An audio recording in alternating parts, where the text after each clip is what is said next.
السلام عليكم. مرحبا بكم في مؤسسة أبو بكر القادري للفكر والثقافة. Nous avons le plaisir aujourd'hui d'accueillir à la Fondation M. Louis Blin, diplomate, docteur en histoire et arabisant, auparavant chargé de mission dans le monde arabe et musulman au Centre d'analyse, de prévision et de stratégie du consul général à Agadir, à Jeddah, à Alexandrie. Donc il a, si vous voulez, beaucoup voyagé dans le monde arabe, qu'il connaît très bien. Louis Blin dirige actuellement le programme de recherche sur l'Afrique du Nord et le Moyen-Orient à l'Institut universitaire européen de Florence, en Italie. Il est l'auteur de plusieurs ouvrages sur le monde arabe, dont Victor Hugo et l'Islam, qu'il va nous présenter aujourd'hui, mais pas que ça. Alexandre Dumas, Récit d'Arabie, introduit et commenté par lui. La Ligue islamique mondiale, le renouveau musulman en 2022. Le renouveau musulman avec un point d'interrogation. Le monde arabe dans les albums de Tintin en 2021. Vous allez vite courir à me chercher. La ville d'Ève, anthologie de l'iconographie française sur Jeddah jusqu'en 1940. La découverte de l'Arabie par les Français, anthologie de textes sur Jeddah en 2019. Et son prochain livre, qui paraîtra en principe en octobre, sous le titre Lamartine, passeur d'islam. Week-end. Louis Blin va donc nous parler aujourd'hui du grand écrivain et dramaturge Victor Hugo, mais il va nous entretenir d'un aspect plutôt méconnu de lui, à savoir son rapport à la religion musulmane. Louis Blin nous apprendra que l'islam était au cœur des débats du nouveau siècle et que Victor Hugo n'était pas le seul à avoir donné de l'importance à l'étude de cette religion. De nombreux auteurs classiques s'y sont intéressés sous différents angles, à commencer par son ami Flaubert, mais aussi Pascal, Montesquieu, Voltaire, Cocteau, Maupassant, Dumas et d'autres. Je vous fais référence ici à une anthologie préfacée par Malek Chebel, L'Islam, Passion française. C'était au temps où l'islamophilie ne valait pas à un homme public d'être cloué au pilori, écrivait Louis Blin dans la revue électronique Orient 21 à propos de Gustave Flaubert. Flaubert qui avait érigé le prophète Mohammed en modèle. Un grand homme, écrivait-il, philosophe, orateur, apôtre, législateur, guerrier, conquérant d'idées, restaurateur de dogmes, d'un culte sans image, fondateur de 20 empires terrestres et d'un empire spirituel. Ça, ce sont les mots de Flaubert. Et Louis Blin ajoute dans la revue L'Orient le jour, du 23 novembre 2023, que l'islam a fourni à Victor Hugo de riches sources d'inspiration, notamment pour écrire quelques-unes de ses poésies. Pour animer le débat sur la pensée de Victor Hugo et des autres, j'ai le grand plaisir de recevoir avec M. Louis Blin mon ami Abdelrahim Hafidi, qui intervient pour la seconde fois chez lui à Salé. Pour ceux qui ne le connaissent pas, Abdelrahim est islamologue, journaliste à France 2 et animateur de l'émission Culture d'Islam. Il est également politologue, professeur à l'Institut national des langues et civilisations orientales à Paris et consultant de plusieurs médias français et étrangers sur les questions qui concernent l'islam en Europe. Sans plus tarder, je lui cède la parole et ensuite à M. Blin pour introduire le débat. Je vous remercie.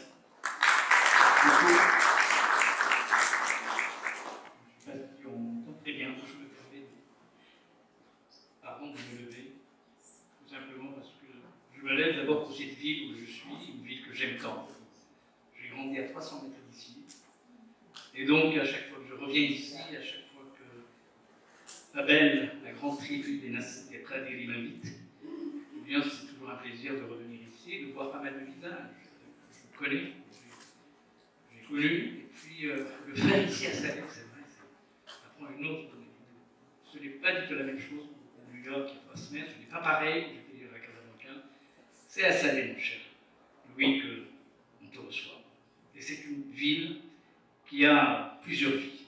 Voilà pourquoi je suis encore une fois ravi et ému. Alors, lorsque l'éditeur, Éric Bonnier, m'avait donc adressé l'année dernière, d'abord le manuscrit, puis après le livre de Louis Blin sur Victor Hugo, comme beaucoup d'entre vous, comme beaucoup de mortels, j'avais quelques notions sur les liens, en tout cas, et notamment le fameux poème de Victor Hugo sur la mort du prophète, car il a parlé du prophète, plutôt la mort du prophète, qui s'appelle L'an 9 de l'Égir, qui est un des plus beaux. J'allais presque dire, c'est Narge Bolda, version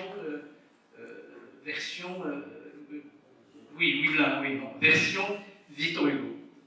Mais je ne savais pas, en lisant le livre de lui, je ne savais pas que, voilà, je vous fais faire quelque chose de latin, c'est tellement il me... Ça va, l'autre. Ok. Alors,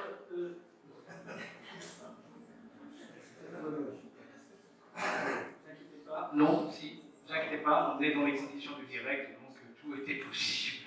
Ça marche, ça marche pas. En tout cas, plus sérieusement, lorsque j'ai lu le livre de Louis Blin, immédiatement, l'idée m'est venue de contribuer modestement à faire connaître cet ouvrage, parce qu'il nous parle, au-delà de Victor Hugo, il nous parle de ce 19e siècle, où se contraste à la fois ce qu'on peut appeler des lumières, l'Aufklärung, ces lumières qui vont donc éclairer de leur lumière et de leur étincellement la pensée, la littérature, l'imaginaire européen. Mais en même temps, on n'oublie pas que le 19e siècle, c'est aussi le siècle du projet colonial. C'est-à-dire cette expansion coloniale après la conquête de l'Égypte par Napoléon, la restauration, et voilà donc ce projet colonial qui prétendait aller humaniser, civiliser, dompter le monde qui n'était pas européen. Donc on est vraiment dans cette dualité, dans cette contradiction, et c'est au cœur de cette mêlée que Victor Hugo va surgir dans sa deuxième partie de vie pour pouvoir, d'une certaine façon, aller défricher un univers, celui de, non pas de l'islam, il vous le dira mieux que moi, ce n'est pas l'islam qui a intéressé au premier chef Victor Hugo, c'est plutôt la personnalité du prophète Mohammed, et considéré comme, je dirais, un exemple, un modèle, comme le disait Flaubert avant lui, comme le dira Lamartine. Lamartine, c'est le futur livre à la rentrée de Louis Blin, puisqu'il va publier un livre qui s'appellera, il le dira mieux que moi, Lamartine et l'islam. Donc, lorsque j'ai immédiatement lu, je voulais lui consacrer une émission, c'est ce qu'on a fait, voire même 3 entretiens, et c'est parti. Ce livre est devenu un peu aujourd'hui une très belle entrée en matière, avec toujours ce questionnement, avec ce tourbillon qu'a provoqué ce livre, à savoir comment se fait-il que le 19e siècle, tout au long du 19e siècle, le 20e siècle, et même dans ce siècle qui est le nôtre, comment se fait-il que cette œuvre monumentale, que ce lien ombilical de Victor Hugo avec l'islam a complètement disparu, c'est-à-dire il est complètement mis à l'ombre, il a été évacué de la mémoire collective, et pas seulement de la mémoire collective française, mais aussi de la mémoire collective du monde arabo-musulman, puisque à l'école, je ne sais pas, peut-être vous me contredirez, mais je ne suis pas sûr que vous pouvez le faire, personne, ni à l'école primaire, ni secondaire, ni rien, ni à l'école française, ni à l'école marocaine, personne ne nous a parlé de ce lien, de cette relation, de ces rapports extrêmement féconds entre Victor Hugo et l'islam. Donc c'est bien de cette réalité, et puis le mérite de Louis Blin, c'est d'aller au-delà de l'énoncé de ces rapports, mais il a été donc interroger les écrits, interroger le lien fondé de ces écrits, interroger les références auxquelles Victor Hugo allait puiser pour pouvoir mettre en exergue, mettre en lumière, mettre en musique, je dirais, cette personnalité du prophète, mais surtout, c'est bien la mort de la fille de Victor Hugo qui va donc un peu déclencher ce que aujourd'hui on énoncé, à savoir la recherche du sens. Eh bien, c'est cette recherche de Victor Hugo, pour donner sens à sa vie, qui est un peu la marque, et je dirais même peut-être la trace, de ce livre dont je demanderai mon cher Louis de nous en dire un peu plus. Et merci d'être à Salé, parce que nous, les Slaouis, on est très ravis de recevoir des gens intéressants, sympathiques, et surtout quand ils nous ramènent des choses intéressantes.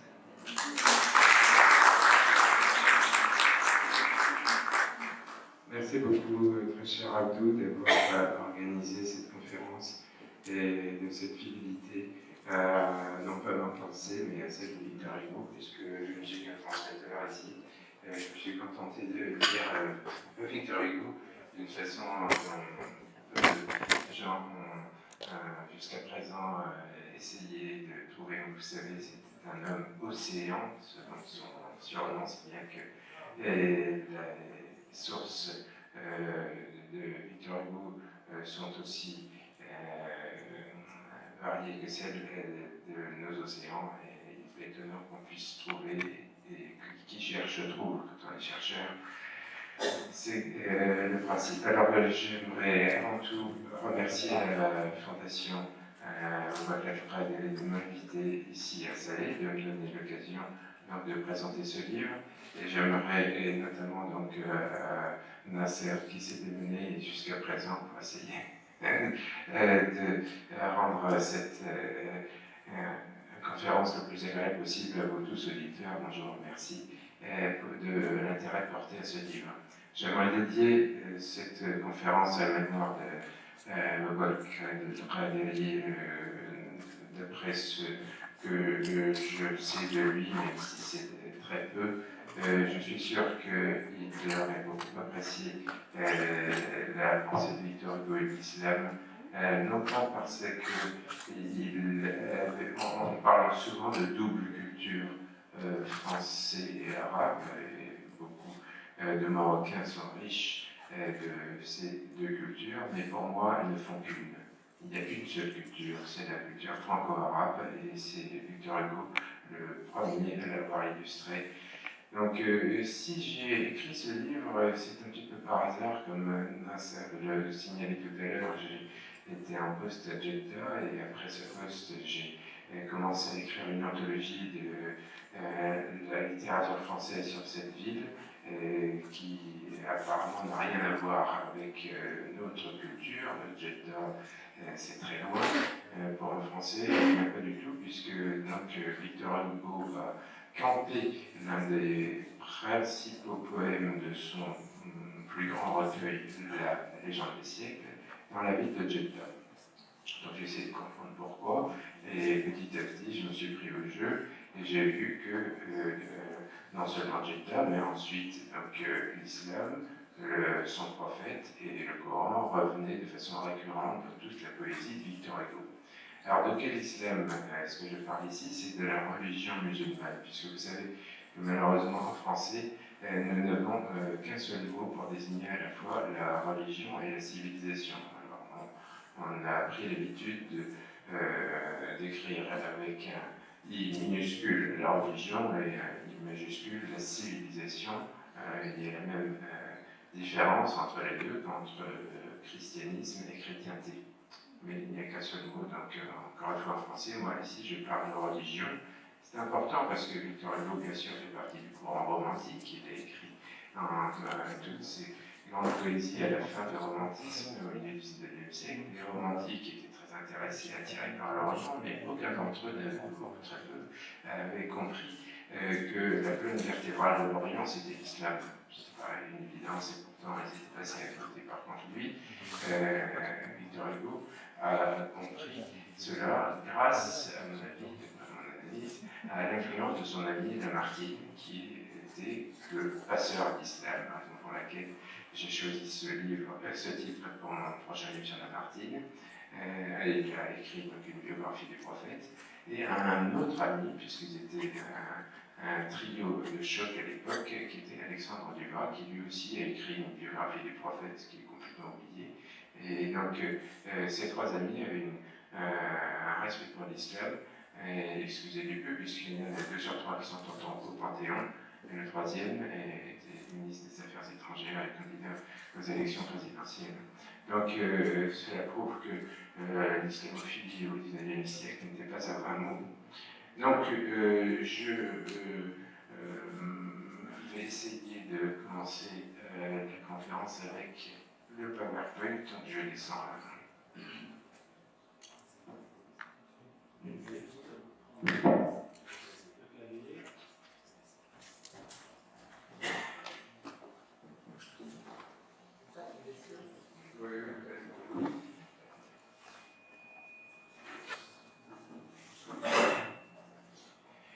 Donc le personnage du prophète Mohammed et le Coran reviennent à une centaine de reprises dans l'œuvre de Victor Hugo, parce qu'il a cherché dans le Coran une voie de pénétration du divin et dans l'islam une source pour étancher sa soif eschatologique. L'islam lui a fourni une inspiration dans le domaine de la poésie. Vous savez que Victor Hugo a écrit du théâtre, des romans, des écrits politiques et de la poésie qu'on lit moins maintenant parce qu'en général la poésie française n'est plus aussi populaire que du temps de Victor Hugo. Mais tout ce qu'il a écrit ayant trait à l'islam, c'est dans sa poésie, je vais expliquer pourquoi. La critique a complètement ignoré ce volet de son œuvre. Là aussi, c'est une énigme qu'il nous faut résoudre. Donc Victor Hugo n'a reçu aucune éducation religieuse qui lui permettait d'avoir une virginité vis-à-vis de l'islam. Il était donc pénétré du divin, il avait une soif de connaissance de l'au-delà qui l'a poussé vers la religion, mais qui a provoqué chez lui un rejet des religions. Il était religieux, non pas contre la religion, mais contre les religions, et notamment le christianisme, bien sûr, qui l'environnait, parce qu'il le catholicisme, parce qu'il considérait qu'elle avait, cette religion catholique, perverti le message de Jésus-Christ. Donc, il était anticlérical pour la religion et non contre elle. Et de même, il considérait que les oulémas musulmans, qu'il voyait soutenir le pouvoir despotique ottoman de l'époque contre les indépendantistes grecs que soutenaient tous les intellectuels européens, avaient aussi perverti le message du Coran. Donc, il était en recherche de Dieu dès son plus jeune âge, et s'il l'a fait par la poésie, c'est car il, à l'image de son ami Lamartine, il assimilait poète et prophète. Il considérait que le poète avait un message à faire passer à ses lecteurs, et ce message, c'était un message spirituel. Donc il sentait qu'il était le messager de Dieu pour son époque. C'est ce qui le poussera à s'intéresser aux prophètes de l'islam. Donc il était profondément...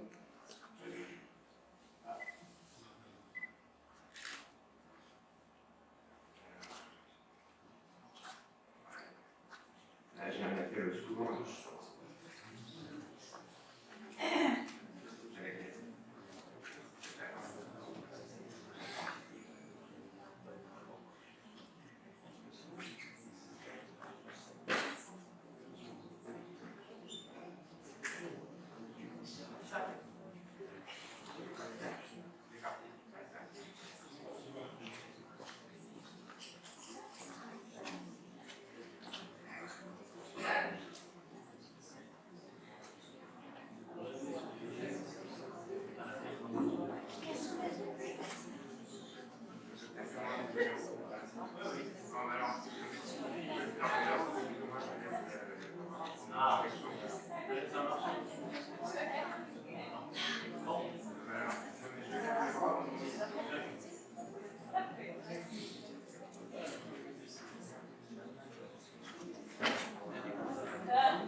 Victor Hugo,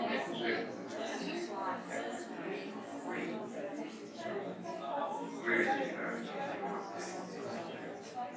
d'accord. Avec bien. Alors, comme je disais, Victor Hugo était profondément religieux, mais opposé aux religions parce qu'il considérait que ce n'étaient pas les religions telles qu'il les connaissait, en tout cas, qui lui permettraient d'accéder au divin. Il avait une formule lapidaire qui résumait toute sa conception, non pas théologique, mais plutôt spirituelle, c'est « je crois à Dieu direct ». Donc il considérait que pour arriver à Dieu, il fallait aucun intermédiaire. C'est une des raisons pour lesquelles d'ailleurs il s'est intéressé à l'islam sunnite qui n'a pas d'intermédiaire. Ceci dit, c'était quelqu'un réaliste et il a bien compris que ça peut peut-être marcher pour des esprits mystiques comme lui, mais pour la plupart, on a besoin au contraire de guides dans notre recherche spirituelle, si bien qu'on a dans toute la religion ou bien un clergé, ou bien des saints, ou bien toute une série de.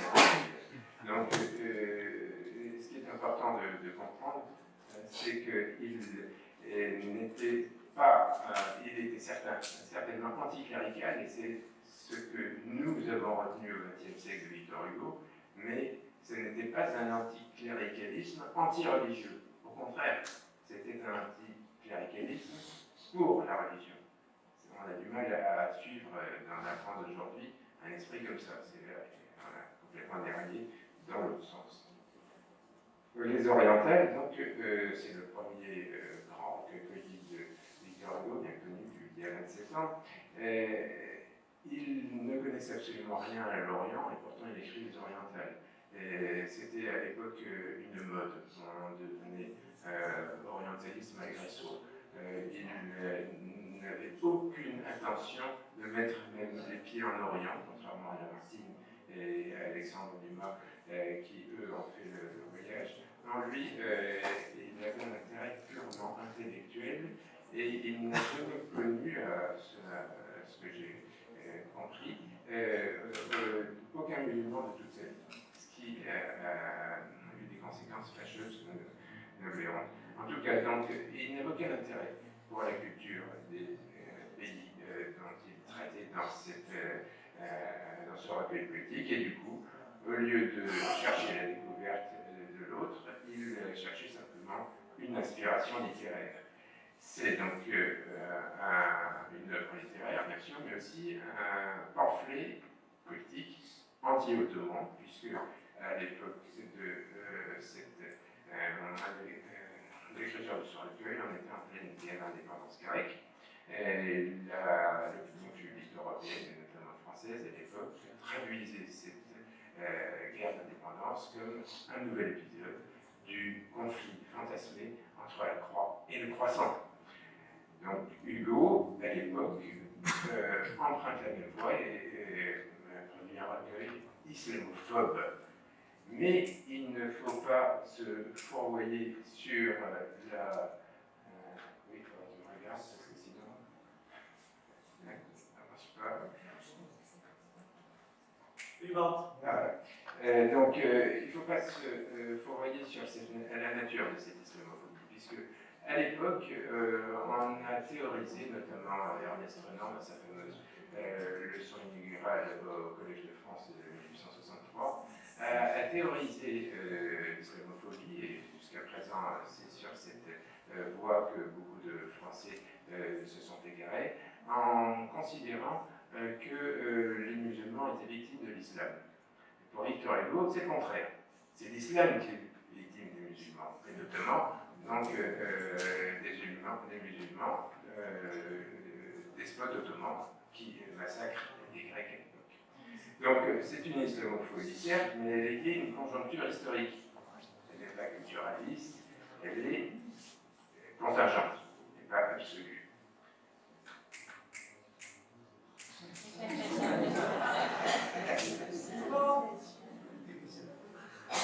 Voilà, c'est bon.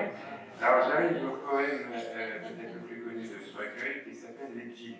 Les djinns, bien sûr, c'est le nom d'une sourate du Coran qui assimile donc ces génies aux démons.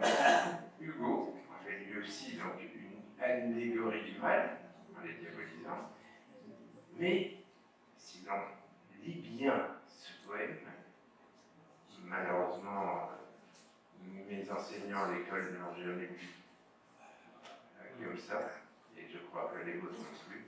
Si on lit bien ce poème, on s'aperçoit que c'est la prière musulmane, écrite par Hugo, qui chasse les djinns et les délivre donc du mal. Et le poète lui-même promet de les pratiquer à son tour, si le prophète Mohammed le sauve des djinns, donc je cite, prophète, si ta main me sauve de ces impurs démons des soirs, j'irai prosterner mon front chauve devant tes sacrés encensoirs. C'est extraordinaire parce qu'à l'époque, il ne connaissait absolument rien de l'islam, et il a compris que la spiritualité de l'islam pouvait délivrer du mal, non seulement les pratiquants d'islam, mais lui-même, Victor Hugo. Donc il livre dans ce poème une allégorie du triomphe de la prière sur le mal, donc un éloge de la spiritualité de l'islam qui devient apaisant, rassurant. Et ça prouve que cet attrait, donc irrésistible bien sûr de l'Orient sur les romantiques, se transforme chez Hugo en attrait religieux et même mystique. On sort de la lecture des orientales donc avec un sentiment mêlé, puisqu'on a un déséquilibre entre la prépondérance des préjugés qui dénigrent l'islam et les ouvertures sur sa spiritualité.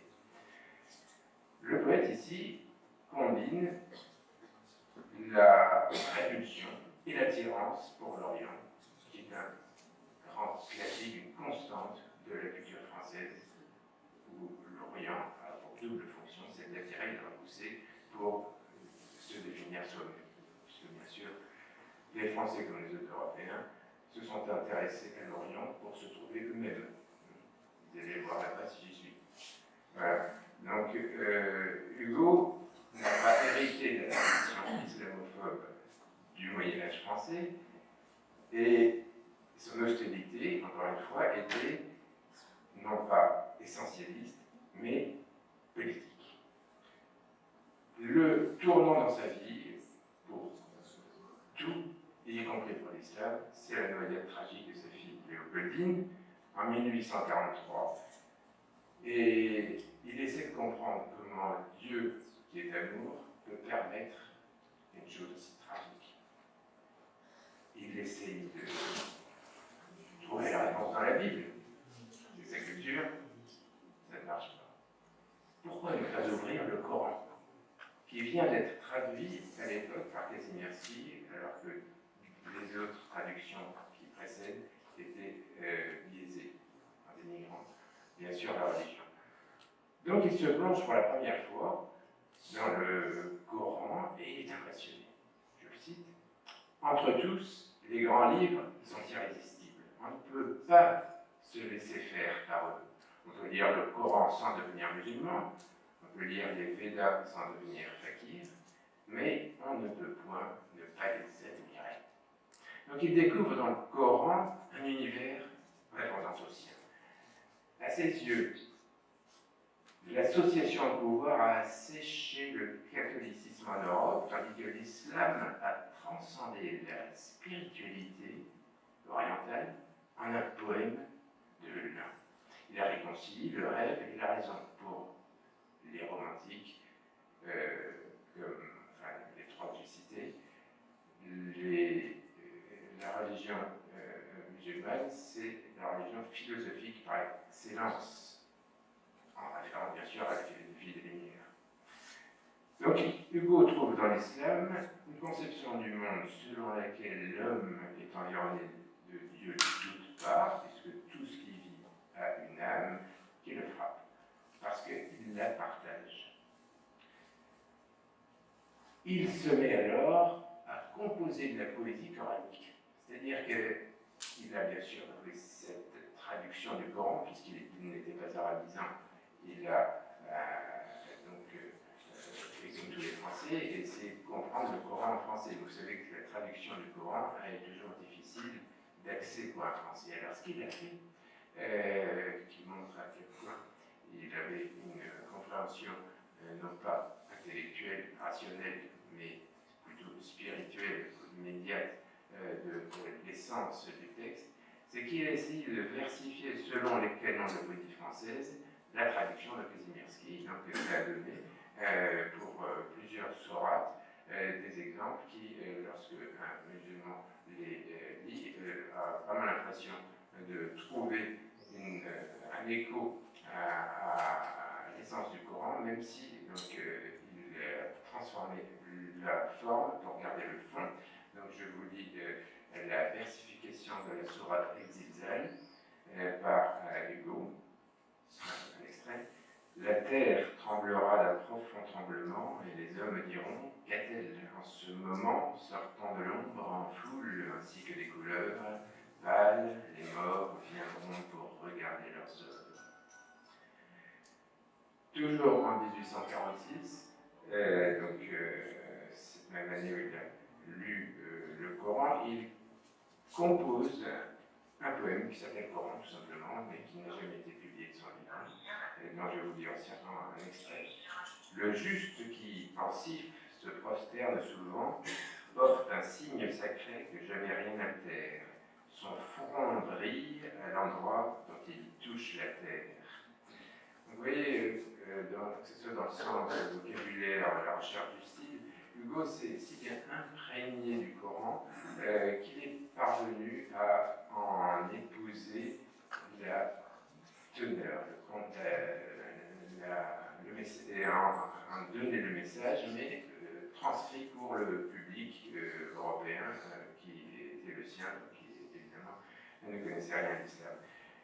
C'est une capacité remarquable à l'interculturalité, parce qu'à l'époque, il ne faut pas oublier qu'il n'y avait pas d'islamologue, ou très peu, il y avait tout de même un ami arabisant, mais c'est pas comme maintenant où on peut avoir des dizaines, même des centaines d'ouvrages expliquant aux non-musulmans ce que c'est que le message du Coran. À l'époque, il fallait qu'ils se débrouillent tout seuls, en gros. En 1853, oui, et donc Hugo est en exil à Jersey. Vous savez qu'il y a eu des démêlés avec Napoléon III qui l'ont forcé à s'exiler. Et alors, il s'adonne avec son fils et quelques amis à ces fameuses séances de spiritisme. Il fait tourner les tables toutes les nuits pendant 1 an.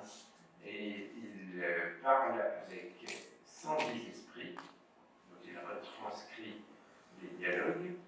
Le seul esprit non occidental avec lequel il est établi dans le dialogue, c'est le prophète. Donc, je vais vous citer la conclusion du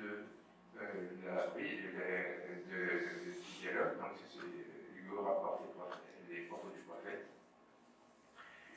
Hugo pose la question, bien sûr, qu'est-ce qu'il y a après la mort? Où est ma fille? C'est ça la question, donc réponse du prophète. Le ciel est un miroir qui garde les images de la vie. Rien n'est perdu. La tombe ne prend au corps que le squelette. La forme monte aux cieux, et il y a des sourires qui s'envolent avec les âmes, et des regards qui sont dans le ciel avant que la mort ait fermé les yeux. La confusion qui ressort de l'image de l'islam et des musulmans dans les premières œuvres de Victor Hugo se murera donc après son exil de Jersey en maturité dans son œuvre maîtresse, La légende des siècles, à partir de 1858. Il avait beaucoup lu les œuvres, notamment donc parues 3 ou 4 ans auparavant de Dumas et de Lamartine. Lamartine ayant fait pour la première fois une biographie du prophète Mahomet qui le respectait, alors que celle qui précédait le dénigrait. Et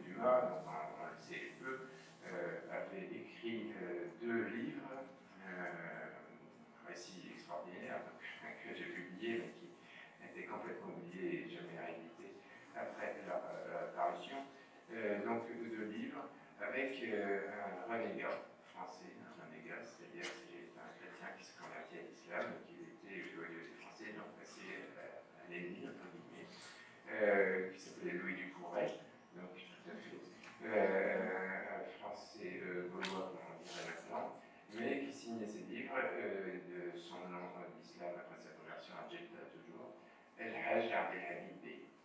Donc Alexandre Dumas, on le sait peu, a écrit 2 livres avec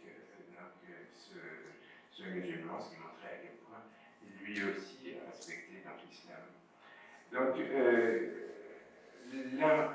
l'impact de Lamartine sur la place de la religion dans la culture française est déterminante, et c'est grâce à l'influence de ses 2 amis, à mon avis, que Hugo pourra réserver une place de choix à l'islam dans sa légende des siècles. C'est un recueil conçu comme une épopée de l'humanité.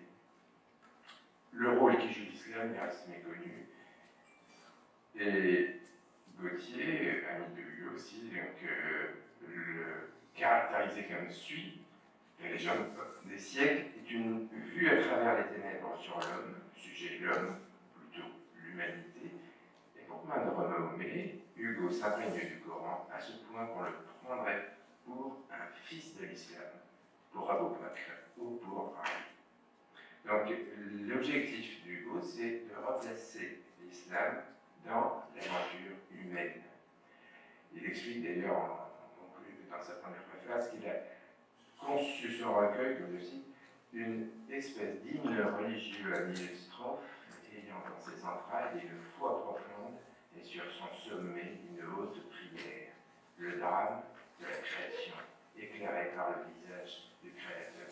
Cette préface est indispensable pour comprendre Victor Hugo, puisque actuellement on fait de Victor Hugo une espèce de saint laïque.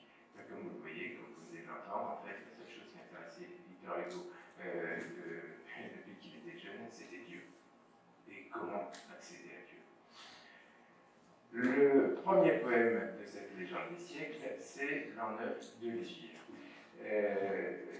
Alors, c'est sans doute la plus belle la plus belle poésie jamais consacrée par un non-musulman à l'islam. Et c'est le sommet de la pensée de Hugo sur cette religion. Alors, le choix de Hugo était particulier, comme vous le voyez, il s'intéressait avant tout à l'au-delà depuis la mort de sa fille, et après que son ami Lamartine ait consacré donc un livre à la biographie du prophète, lui, au lieu de s'intéresser, de répéter ça en poésie, au lieu de s'intéresser à la vie du prophète, eh bien, il s'intéresse à sa mort. Donc le début du poème, c'est comme s'il pressentait que son heure était proche, grave, et il ne faisait plus de personne un reproche. Il marchait en rendant aux passants de leur salut. Donc c'est l'énoncé du prophète.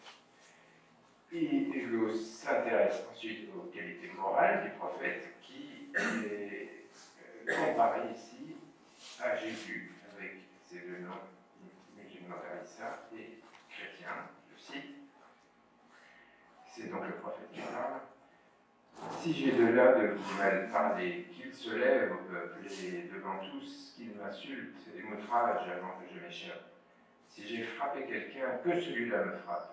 J'ai complété d'Arissa la lumière imparfaite. Je suis la force, enfant. Jésus fut la douceur. Le soleil a toujours l'aube pour précurseur. Jésus m'a précédé, mais il n'est pas la cause. Il est né d'une vierge, aspirant une rose. Ce poème est inspiré en grande partie de la traduction française de la biographie du prophète Cyril Nabawiya par Louis Cuda, et aussi du poème de Le Poisson de Cheikh Abou Seri, du Marocain que vous connaissez bien. Et comme Hugo a lu le Coran comme un immense poème, il a considéré que le prophète lui-même l'avait précédé dans cette rédaction que en gros, sa légende des siècles à lui. Et il s'est identifié dans ce poème à l'aventure des prophètes et également donc à sa mort. Donc c'est la première raison pour laquelle Hugo s'est intéressé au prophète Mohammed. Mais un autre élément lié à mon avis, c'est que donc, comme je vous dis, il a trait à la mort du prophète et pourtant il s'appelle l'an 9 de l'Hégire. Ça paraît curieux. Et pourquoi? Parce que l'Hégire, c'est l'exil. Et Hugo, lorsqu'il compose ce poème, est aussi en exil. Il en est à sa 8e année d'exil. Donc là aussi, il peut s'identifier au prophète. Et il espère, lui aussi, comme le prophète Mohammed al-Din, pouvoir devenir prophète dans son pays. Et c'est bien ce qui s'est passé ensuite, pour l'un comme pour l'autre. Donc on peut interpréter l'an 9 de l'Hégire comme une identification implicite de Hugo à la figure du prophète Mohammed, et c'est à ses propres tourments que songe le poète, écrivant du prophète de l'islam. Je continue, Hugo lui donne la parole. Les hommes, surtout, ont fait saigner ma vie. Ils ont jeté sur moi leur haine et leur envie. Et comme je sentais en moi la vérité, je les ai combattus, mais sans être irrité. Et pendant le combat, je criais « Laissez faire, je suis seul, nu, sanglant, blessé, je préfère. » Donc, comme le prophète Mohammed, établissant la vérité des prophètes qui l'ont précédé, Hugo se rend en nouveau messager de Dieu. Un autre maillon de la légende des siècles, en continuateur du prophète de l'islam.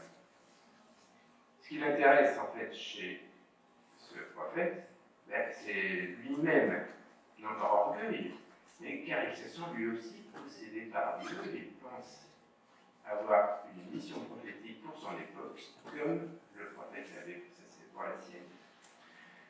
C'est la raison pour laquelle Hugo se concentre sur l'individu. Il est moins fasciné par la religion que par la personnalité du prophète. Son éloge du prophète défie le dénigrement de l'islam commun à son époque. Et il choisit pour ce faire la voie de l'émotion et non pas de la rationalité comme son ami Lamartine, parce qu'il pense que c'est par l'émotion qu'on peut comprendre l'islam et la religion et les musulmans. Les musulmans sont charmés lorsqu'ils lisent ce poème au point de croire que quelqu'un qui écrit comme ça, bien sûr, est un musulman. Il s'est converti et il y a évidemment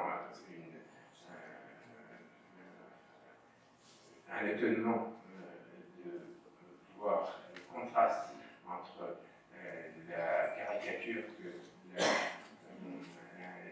culture française donne de l'islam communément et au contraire sa glorification par Hugo qui est au sommet de la carence. Si bien que Hugo, dans cette poésie, il abat les frontières entre l'Orient et l'Occident, la chrétienté et l'islam, et devient même un héros de la réconciliation. Le second grand poème de ce recueil, c'est Le Cèdre, qui est moins connu que le précédent et qui est plus difficile à comprendre parce qu'il est symbolique. Donc l'écrivain, comme je vous le disais tout à l'heure, prend comme cadre de ce poème la ville de Jeddah. Alors, la domination ottomane, juste après un massacre le 15 juin 1858, qui répondait en fait à une pénétration de la mer Rouge par les Européens, en particulier par les Britanniques. Et ce massacre débouche sur l'assassinat des deux consuls français et britanniques. Les médias soviétiques disent que si ils ont été massacrés, c'est parce que, bien sûr, les musulmans veulent massacrer tous les chrétiens. Hugo prend le contre-pied total de cette thèse qui le reposait sur aucune vérité historique, puis il y avait beaucoup de Français à Jeddah depuis des années qui étaient très heureux, qui n'avaient jamais critiqué l'extrémisme religieux de Jeddah. Jeddah, c'est une ville cosmopolite, c'est sans doute le wahhabisme n'avait pas pénétré à l'époque. Et donc, il prend le contre-pied de ce tumulte médiatique pour faire jouer à la littérature son rôle de lien entre les hommes. Mais il s'agissait quasiment d'une provocation à l'époque, la raison pour laquelle ce poème a été ignoré dès sa parution par le grand public. Je vais vous en citer l'entame. Hugo met en scène sur la grève de la place de Jeddah le calife Omar ibn al-Khattab, qu'il appelle Homère. Homère, cheikh de l'islam et de la loi nouvelle que Mahomet ajoute à ce qu'Issa révèle, marchant, puis s'arrêtant et sur son long bâton, par moment, comme un pâtre appuyant son menton, errait près de Jeddah la Sainte, sur la grève de la mer Rouge, où Dieu, lui, comme au fond d'un rêve. Qualifié de Jeddah de ville sainte, alors que tout le monde considérait que c'était une ville barbare, c'était évidemment à contre-courant, mais aussi qualifier les habitants de Jeddah, donc de la mer Rouge, comme des adorateurs de Dieu. Ça paraît évident des gens comme vous, même comme moi, à l'époque, pour Pécus qui lisait la littérature consacrée à Jeddah. Ces gens-là n'adoraient pas le même Dieu, d'ailleurs, ils s'appelaient Allah, leur Dieu. Et donc, appeler Dieu, Dieu, dans le poème, rien que ça, c'était une innovation qui a valu à Victor Hugo des tourments. Alors pourquoi s'intéresse-t-il à Jeddah? Parce que, dans ce poème, parce que le sujet du poème, c'est la réconciliation entre l'islam et le christianisme, entre l'Orient et l'Occident. Or, la ville de Jeddah abritait le tombeau d'Ève que vous voyez sur la diapositive d'époque. C'est un dessin de 1858. Et Jeddah signifie grand-mère. Vous le savez tous, mais pas n'importe quelle grand-mère, puisque c'est notre grand-mère à tous. Ève. Jeddah, c'est la ville d'Ève. Donc, le tombeau d'Ève, que vous voyez là, détruit par les Wahhabites en 1926, abritait à l'époque une pierre noire, Tafakara, qui symbolisait le nombril d'Ève. Et un bouquet de palmiers, que vous voyez ici, jaillissait de l'emplacement de la tête de notre mère universelle. Hugo, dans son poème, fait de ces palmiers un cèdre, je cite, croissant dans un rocher qui bordait le chemin. Le rocher, c'est la pierre noire, symbolisant ce nombril. Je cite le poème. Homère, le puissant prêtre au prophète pareil, aperçut tout auprès de la mer Rouge l'ombre d'un santon, un vieux cèdre au grand feuillage sombre, croissant dans un rocher qui bordait le chemin. Le santon, c'est un ancien mot français pour dire zawiya.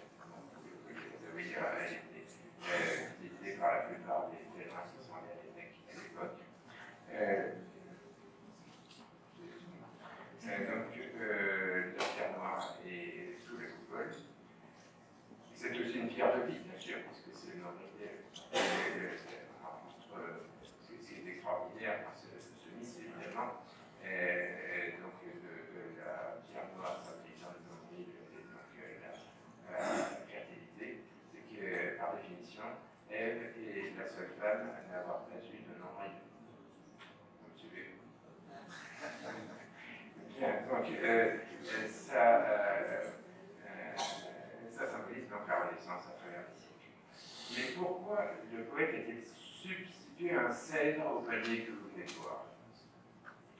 Ça paraît absurde puisque quiconque connaît le climat de Jeddah sait bien qu'il est impossible qu'un cèdre puisse être à Jeddah. Mais bien sûr, il s'agit d'une image.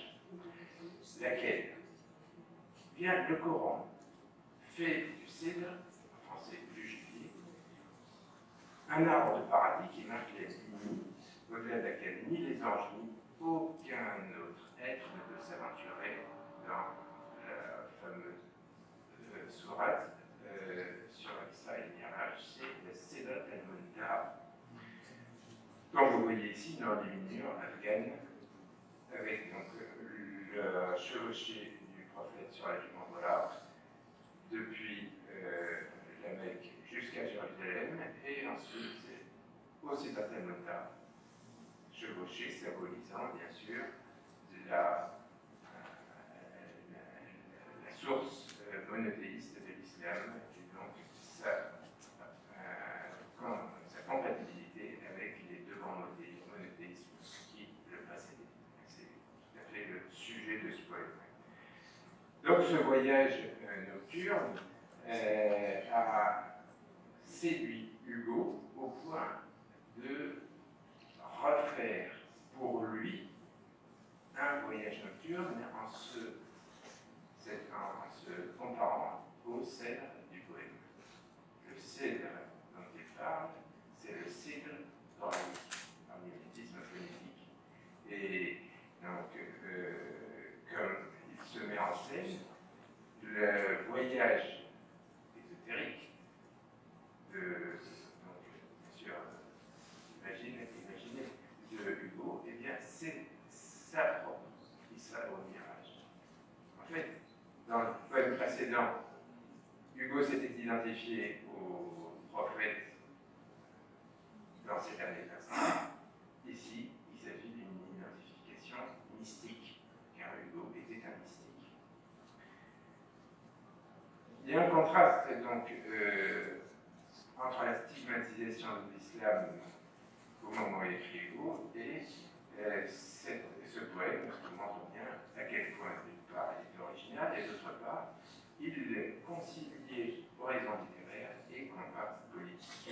Ce poème, le Cèdre, passe et une importance fondamentale parce qu'il marque le passage de la représentation de l'islam dans la littérature française du romantisme au symbolisme. Et donc, d'une image exotique, romantique c'est toujours l'exotique, c'est l'autre, à, au contraire, une intégration dans l'imaginaire européen. On peut dire qu'à partir de ce poème, l'islam est dans sa dimension mystique est partie intégrante de la culture française. Il n'est plus extérieur. Et Hugo montre ici qu'on peut être sensible à l'islam, sans renier sa culture, alors que les Français de l'époque ethnicisaient cette religion. Ils avaient fait de l'islam non plus une religion, mais une ethnie, pour essayer justement de la tenir à l'écart. Quand on était français, on ne pouvait pas être musulman. Si ces deux ethnies, d'ailleurs, comme vous savez sans doute, le code de l'indigénat en Algérie donc, avait fait des musulmans bien sûr, des citoyens seconde zone, mais si jamais un musulman algérien se convertissait au christianisme, ce qui est arrivé rarement, mais un petit peu en Belgique, il devenait un musulman de religion chrétienne. Puisque c'était des musulmans, et donc il était chrétien. Et à l'inverse, donc un non-musulman français d'origine qui se convertissait à l'islam ne devenait pas musulman. Il était de religion musulmane, mais il était certainement pas musulman. En pleine découverte. Mais c'est important de comprendre ça parce qu'en fait, c'est ce qui sous-tend tout le débat actuel sur l'islam en France. Voilà, donc l'islam, selon vous, il l'a démontré, faisait partie intégrante du patrimoine culturel de la France. Le poème qui suit, c'est le Lafidé, toujours dans ce même recueil. C'est un hommage à un martyr que Hugo qualifie de prophète. Selon l'interprétation, il fait référence à Mansour al-Hallaj, qu'il connaissait, et à la traduction française de l'œuvre du poète persan Hafez, Et il s'identifie une nouvelle fois son héros. De toute façon, Hugo était certainement l'écrivain le plus égocentrique et aussi mégalomane qu'on a jamais rencontré. Vous savez, Jean Cocteau avait une fameuse formule à son sujet: Hugo, ce fou qui se prenait pour Hugo. Donc voilà. Alors, Hugo se raconte dans toutes ses œuvres, notamment ici. Il s'identifie, cette fois-ci dans El Hallaj, puisqu'il est lui-même en but Zavani comme le martyr mystique El Hallaj à l'époque. Et donc le message du Hallaj est lapidé, puisque bien sûr Hallaj a été lapidé. Donc il reprend à son propre compte. Hugo était donc un religieux anticlérical, comme j'ai dit au début de cette conférence, mais il n'a pas été, cet anticléricalisme n'a pas été compris, parce que pour la France issue de la Révolution, l'ennemi c'était la religion, et non pas seulement les clercs, ou le clergé. Donc les antireligieux de l'époque ont regardé Hugo et ont considéré qu'en fait il se prenait pour Dieu et que son ami ici, Auguste Vacquerie, était son prophète. Donc ils ont tourné en dérision l'intérêt de Hugo pour cette religion, parce qu'ils étaient d'ores et déjà passés de la laïcité au laïcisme, qui était bien sûr la dénaturation de la laïcité.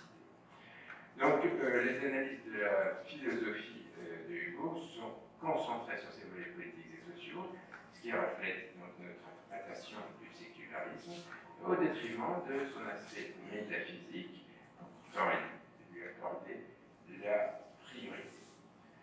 Beaucoup de lecteurs musulmans, donc, comme je le disais tout à l'heure, considèrent que Hugo en fait était devenu musulman, mais si on ne le sait pas jusqu'à présent, c'est tout simplement parce qu'il y a un contrat. Les Français, qui ont fait bien sûr de Hugo leur référence, ne pouvaient pas supporter qu'il se soit converti à l'islam, donc on l'a caché. Il s'est converti 4 ans avant sa mort, et il a même pris un nom musulman qui s'appelait Abou Bakr Hugo. Alors, ça, bien sûr, ça paraît couvrait le net. Il y en a. Donc, ça paraît horrible, mais en fait, non. C'est tout à fait pertinent. Parce qu'il y a eu un complot, à mon avis, mais un complot inconscient. C'est le complot qui a fait disparaître l'islam de notre culture. Et du même, donc, par conséquent, on ne peut pas supporter l'idée que le parangon de la culture française ait trouvé des sources d'inspiration dans l'islam et se soit identifié au prophète. C'est bien dommage parce que si au contraire on pouvait venir à la raison, cet exemple et d'autres, Martine et d'autres grands écrivains du XIXe siècle, faciliterait l'intégration de l'islam dans la culture française d'aujourd'hui.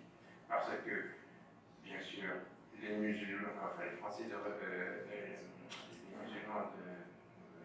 musulmans d'origine étrangère, y trouveraient une fierté légitime et une façon de montrer que l'islam fait partie de la culture vraiment plus officielle de notre pays. Et au contraire, les non-musulmans, peut-être, y trouveraient un apaisement à leur crainte. Donc que Victor Hugo se soit identifié au prophète ne suffit pas à lui faire devenir musulman, mais introduit l'islam par la grande porte dans la littérature française. On peut respecter l'islam sans pour autant y adhérer.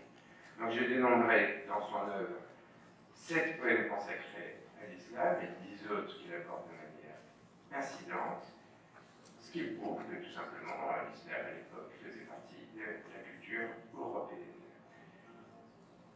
L'originalité de Hugo dans le paysage intellectuel français vient donc de sa sensibilité au Coran d'un pays. Alors, il est moins sensible à la religion musulmane, qu'il connaissait mal, qu'à celui-ci et à son messager. Et le grand reproche qu'on peut lui adresser, je ne peux m'étendre dessus, c'est qu'il s'est jamais intéressé aux musulmans, et notamment, malheureusement, à l'époque, les musulmans pour la France, c'était les Algériens que l'armée française était en train de massacrer. Donc, Hugo, qui est pourtant écrit beaucoup de discours et de pamphlets politiques, n'avait jamais pris la défense des Algériens, contrairement à son ami Marty. Donc, il livre certes une belle leçon d'humanité dans sa poésie, mais il est resté entre ciel et terre. Il n'a pas traité la question musulmane de son époque. Il a fait cela à rebours de son époque. Ceci dit, à l'époque, donc, on pouvait être Victor Hugo et écrire un poème sur le prophète sans être voué au pilori. Alors que si Victor Hugo écrivait la même chose aujourd'hui, non seulement il serait pas invité sur les plateaux médiatiques, mais je pense qu'il pourrait même avoir quelques ennuis avec la police. Donc c'est quelque chose qui est un legs connu, oublié, mais qui, à mon avis, pourra ressortir parce que c'est le meilleur antidote contre le choc des civilisations, soi-disant, qui est en fait le choc des ignorances. Je terminerai cette conférence par la lecture d'extraits de devant poèmes que j'ai cités, en commençant par le cèdre, qui met en scène le California de Pab, et le cèdre qui va de la grève de Jeddah jusqu'à l'île de Patmos, en Grèce, où est endormi Saint Jean l'évangéliste, l'auteur de l'Apocalypse. Je cite: Cheikh Omer étendit à l'horizon sa main vers le nord, habité par les aigles rapaces, et montrant au vieux cèdre au-delà des espaces la mer Égée et Jean endormi dans Patmos, il poussa du doigt l'arbre et prononça ces mots: Va, cèdre, va couvrir de ton ombre cet homme. Va, cria-t-il, va, cèdre, au nom du Dieu vivant. Le grand cèdre, arrachant de profondes crevasses son tronc et sa racine et ses ongles vivaces, vint s'abattre à Patmos, près de Jean, endormi. Jean, s'étant réveillé, vit l'arbre, et le prophète songea, surpris d'avoir de l'ombre sur sa tête, puis il dit, redoutable en sa sérénité: Ah, que fais-tu là? Pourquoi t'es-tu hâté de sourdre, de germer, de grandir dans une heure? Un cèdre n'est pas fait pour croître comme un rêve. Ce que l'heure a construit, l'instant peut le briser. Le cèdre répondit: Jean, pourquoi m'accuser? Jean, si je suis ici, c'est par l'ordre d'un homme. Et Jean, fauve songeur, en frémissant en homme, reprit: Quel est cet homme à qui tout se soumet? L'arbre dit: C'est Omer, prêtre de Mahomet. J'étais près de Jeddah depuis des ans sans nombre. Il m'a dit de venir te couvrir de mon ombre. Hugo, dans sa poésie, magnifie la figure du prophète et de la plus belle façon, surtout dans la conclusion de ce poème, L'enlève de l'Égypte. Donc, vraiment, les derniers instants du prophète. Tous pleuraient. Quand plus tard il fut rentré chez lui, beaucoup restèrent là sans fermer la paupière et passèrent à la nuit couchés sur la pierre. Le lendemain matin, voyant l'aube arriver, Abou Bakr, dit-il, je ne puis me lever. Tu vas prendre le livre et faire la prière. Et sa femme, Aïcha, se tenait en arrière. Il écoutait pendant qu'Abou Bakr lisait, et souvent à voix basse achevait le verset. Et l'on pleurait pendant qu'il priait de la sorte. l'ange de la mort, vers le soir à la porte, apparut, demandant qu'on lui permît d'entrer. Qu'il entre. On vit alors son regard s'éclairer de la même clarté qu'au jour de sa naissance, et l'ange lui dit: Dieu désire ta présence. Bien, dit-il. Un frisson sur ses tempes courut, un souffle ouvrit sa lèvre, et Mahomet mourut. Je vous remercie pour votre attention.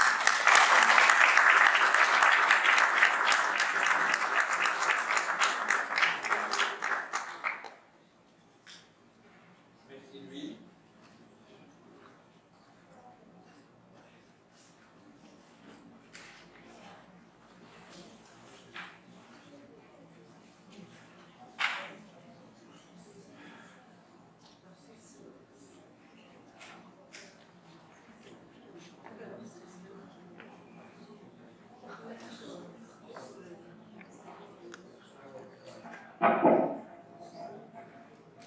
Zacharia.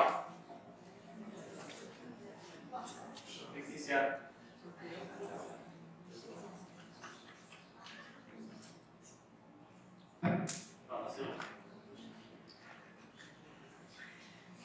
Merci pour cet exposé. J'ai deux petits points à relever qui forcément mettent en perspective tout le propos que tu as tenu précisément autour de cette relation extrêmement complexe, faut-il le rappeler, complexe, entre Victor Hugo et la question islamique, parce que pour lui c'est une question, c'est une interrogation, c'est une énigme, c'est un mystère. D'où d'ailleurs cette relation énigmatique, voire même passionnelle, car il s'agit de la passion, et lui-même il reconnaît qu'il n'a pas du tout utilisé la raison pour approcher la question islamique et la personnalité du prophète.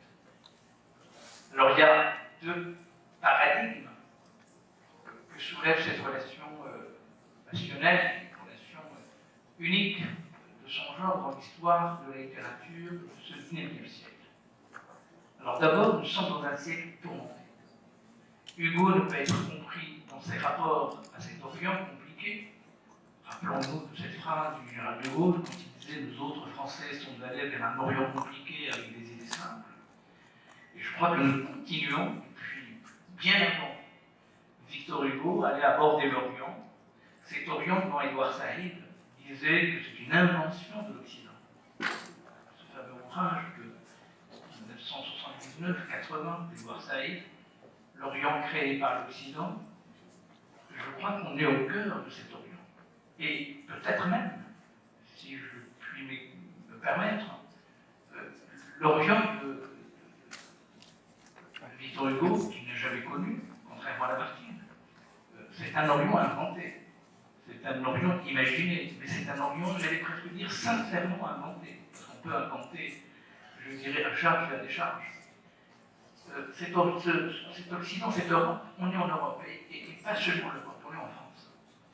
Nous sommes au sortir, parce que la question religieuse va se poser dès 1801, 1802, 1803, avec le concordat napoléonien, qui va donc dompter les religions en leur posant un deal.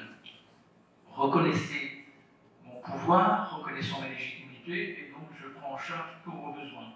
C'est ça le concordat. En fait, c'est un commerce. C'est une relation de gré à gré. Il va faire la même chose. D'abord, il va organiser, il va structurer en France. Nous sommes en France. Parce que quand on parle de la laïcité, quand on parle de l'islam aujourd'hui, il faut d'abord revenir à cette histoire. Il faut faire l'inventaire de cette histoire. Et c'est comme ça qu'on peut comprendre, je dirais, l'arrivée, l'avènement impromptu de ce Victor Hugo dans cette mêlée du mal. C'est que nous sommes dans un siècle tourmenté, que la France est un pays tourmenté par la question religieuse. La Révolution française se voulait, prétend, s'invente comme un moment universel. Elle va donc prétendre à universaliser le monde, puisque l'idéal révolutionnaire, c'est un idéal qui doit être étendu à l'ensemble de l'humanité. Et c'est cet idéal-là qui sera repris en 1905, la fameuse loi de décembre 1905 qu'on a fait tout à l'heure, c'est-à-dire la séparation la réparation. Donc, un technicien, je peux, voilà. Donc la loi 1905 qui va consacrer cette séparation des églises et de l'État, on a toujours un peu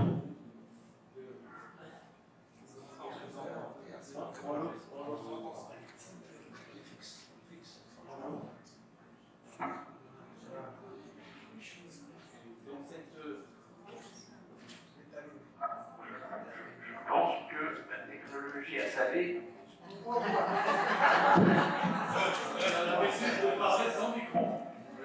Et à salé en face son micro. J'ai devant le.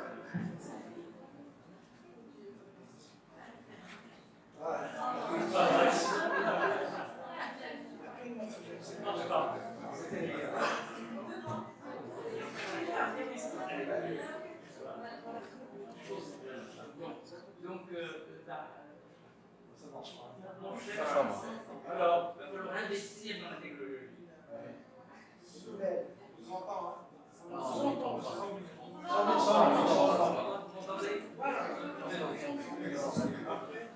Donc, je disais que nous sommes dans un siècle dont on parle, oui, concernant le rapport avec l'islam.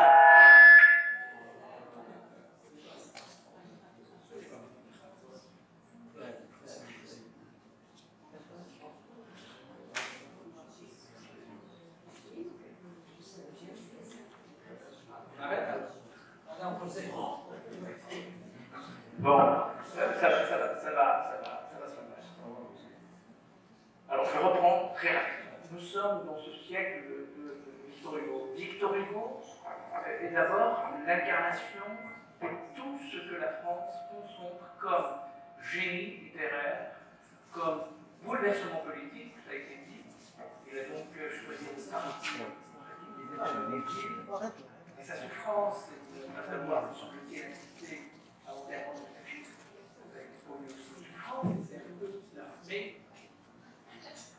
Mais la question qui est tardive dans ce siècle, c'est pourquoi.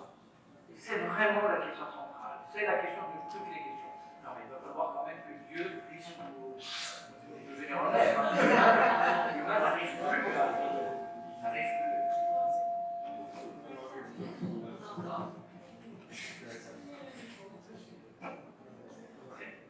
C'est qui?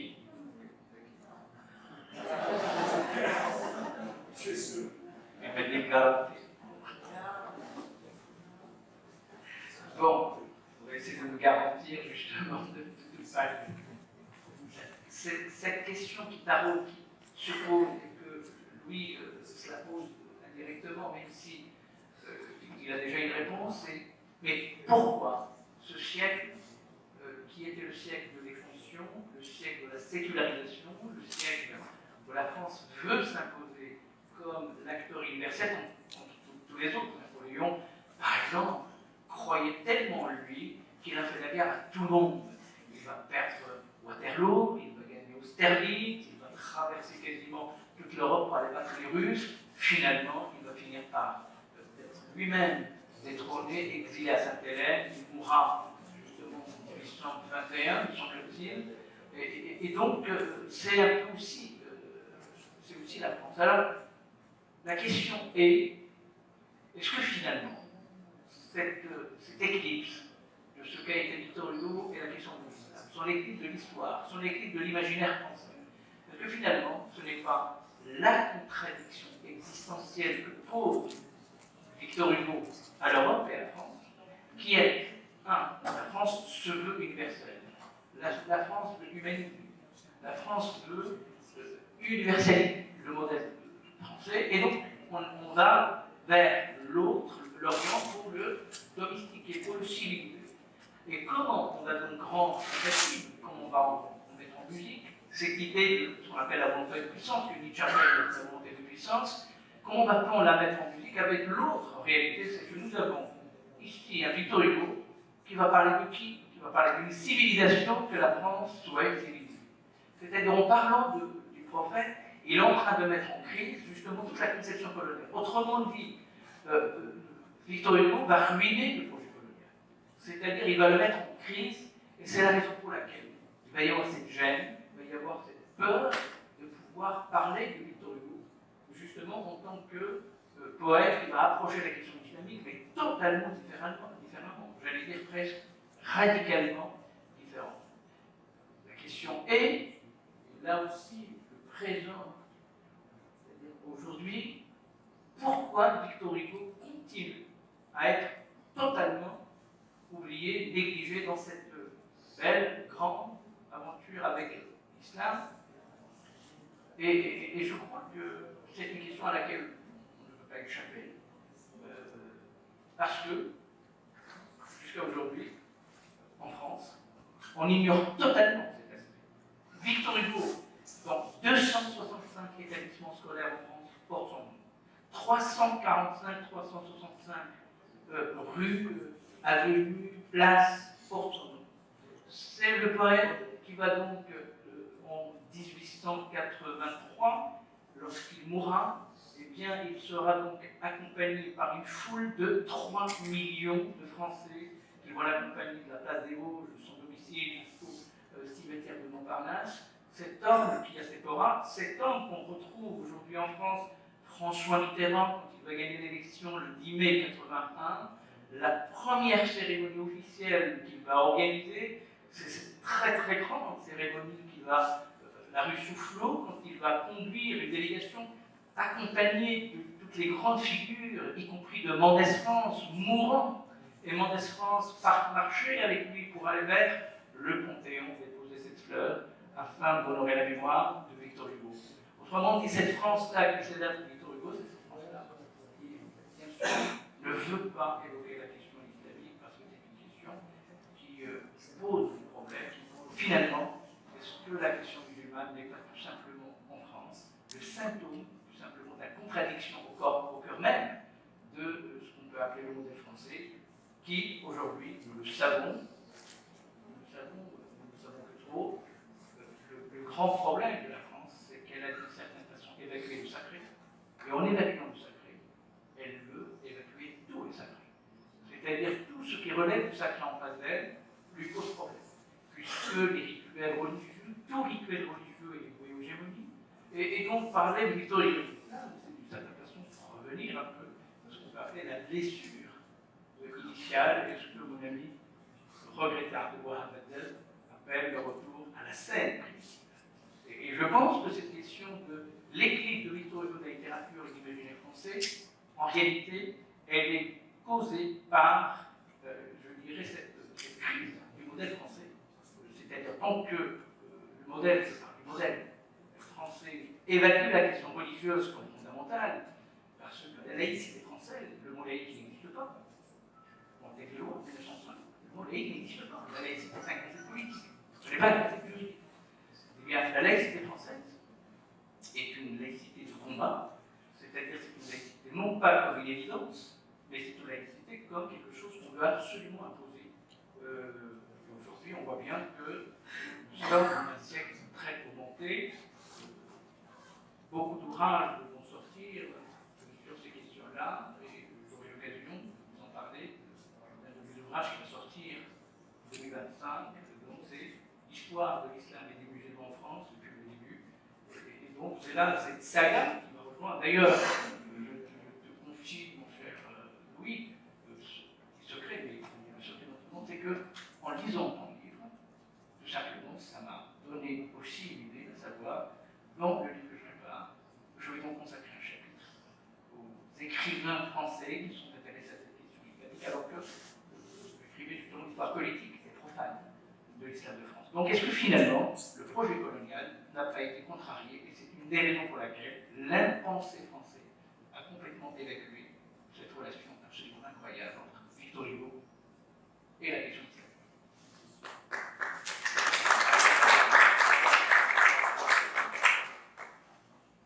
L'histoire a toujours eu une relation difficile avec la mémoire. Et la mémoire, en l'occurrence, est amnésique. On a oublié une grande partie de l'histoire et de l'œuvre de Victor Hugo parce qu'elle nous dérangeait.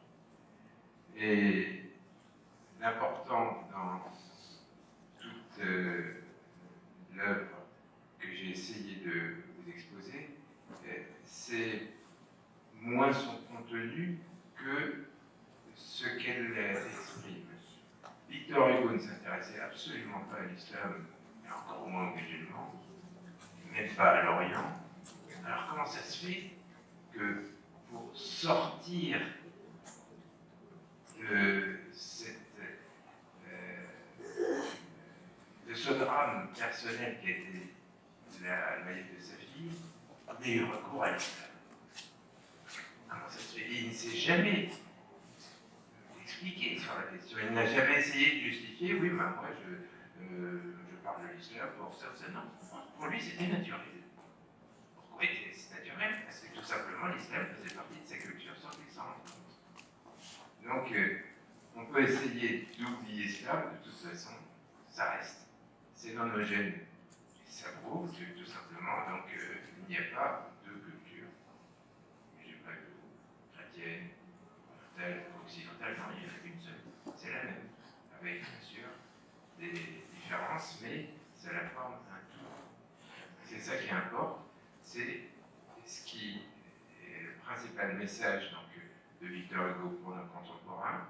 Je crois que Victor Hugo nous informe sur notre époque plus d'un siècle après sa mort, c'est que essayer de dissocier l'islam de la culture française, c'est impossible. Ça serait arracher un pan de notre personnalité.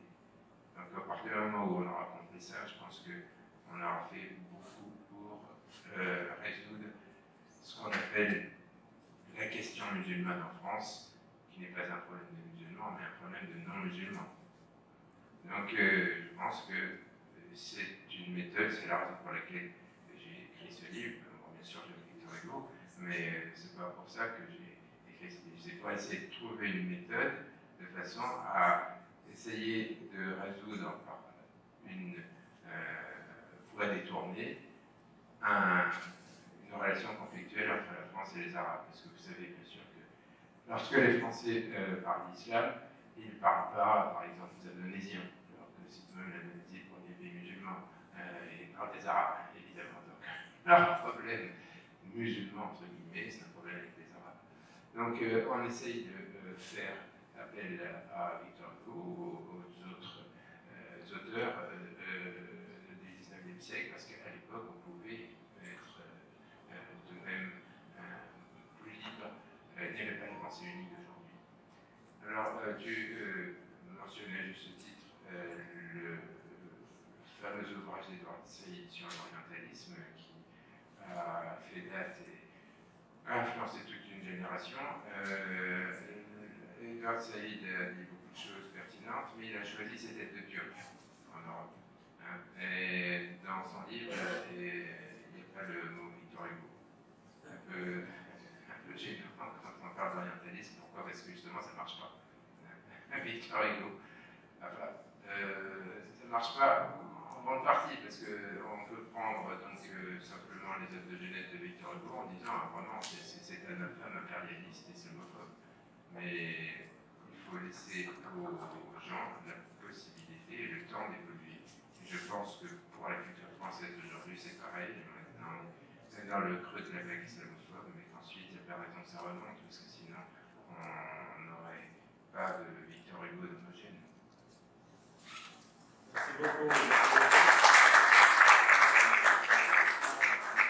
quelques minutes encore. La salle veut peut-être poser des questions ou des commentaires rapidement.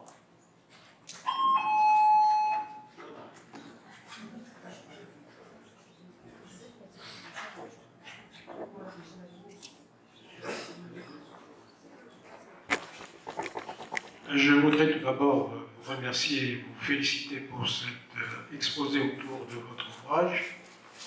Et je voulais vous demander, est-ce que vous avez participé à la traduction du Coran en langue française, dans la mesure où, comme vous le savez, il y a de nombreux Français qui ne maîtrisent pas l'arabe. Et quelles sont les références que vous nous conseillez?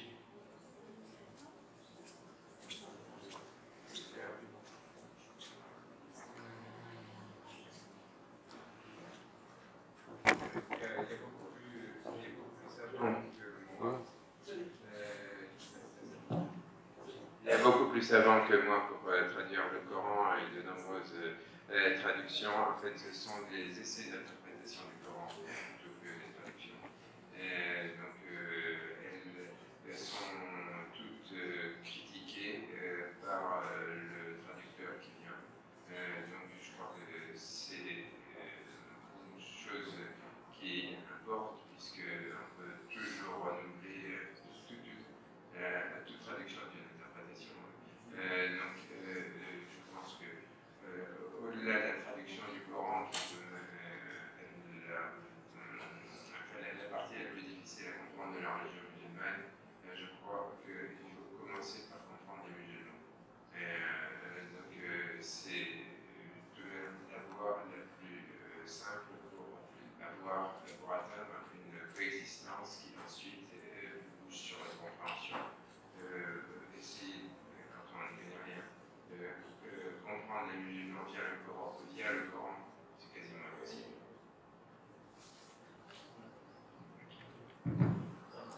Vous avez parlé d'islam en tant que patrimoine culturel français. On peut dire pas seulement français, mais occidental. Si on part du fait que pendant 8 siècles, du 8e au 15e, les Occidentaux qui voulaient avoir accès au savoir devaient se rendre en Espagne musulmane.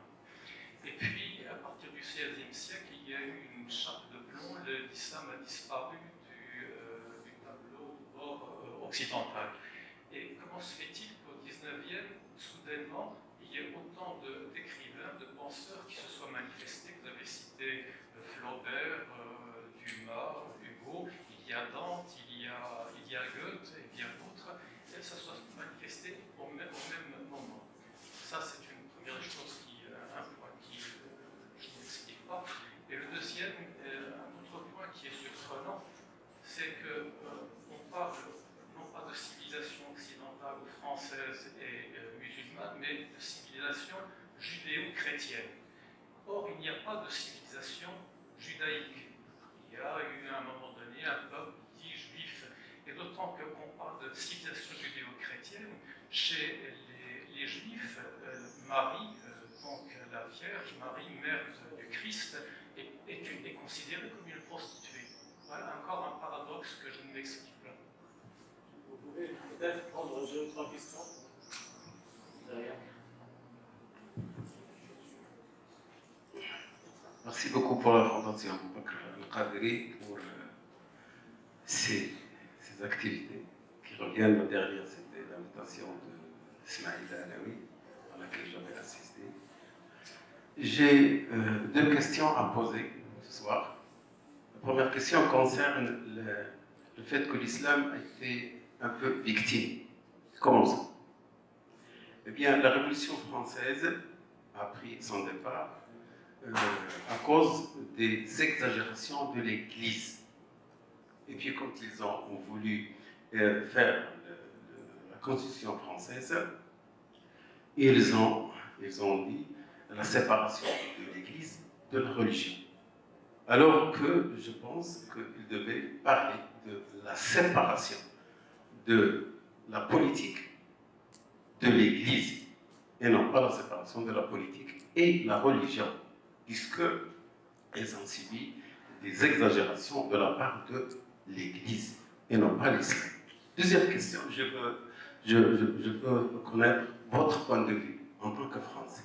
Deuxième question, il y a un courant de pensée, qui essaye d'établir une discussion et des relations entre la religion et la science. Il y a un livre parmi les livres que je suis en train de lire, Dieu et la science, de Jean Guiton et des 2 frères Bogdanov. Alors, j'ai trouvé que c'est un débat exclusif. Comment ça? C'est que quand on parle de Dieu et la religion, on parle uniquement de la Bible. Alors qu'il n'y a pas uniquement la Bible comme religion. Quel est votre point de vue? Et merci. Je vais répondre. Oui, alors pour la première question, la Révolution française a débouché sur une remise en cause de l'identité en France, puis aussi en Europe, enfin avec également le même questionnement au Royaume-Uni un petit peu avant. Et donc elle a redécouvert des racines orientales de la civilisation et de la culture, et donc a essayé de résoudre le problème de cette ascendance orientale qui était une dépendance aussi, puisque bien sûr en découlait de cet Orient qui nous avait été transmis par les Arabes. Donc on a essayé de dépasser ce dilemme par l'instauration d'une domination sur cette culture, en disant c'est vrai, c'est eux dont nous sommes les héritiers, mais maintenant c'est notre tour de les dominer. Donc, au lieu de respecter une culture pour essayer de se l'approprier, on l'a dominée. Donc ça c'est l'histoire de l'impérialisme européen, mais c'est évidemment pas la voie qu'ont choisi les humanistes de l'Europe à l'époque. Donc pour les autres questions, en fait, j'ai pas vraiment de réponse.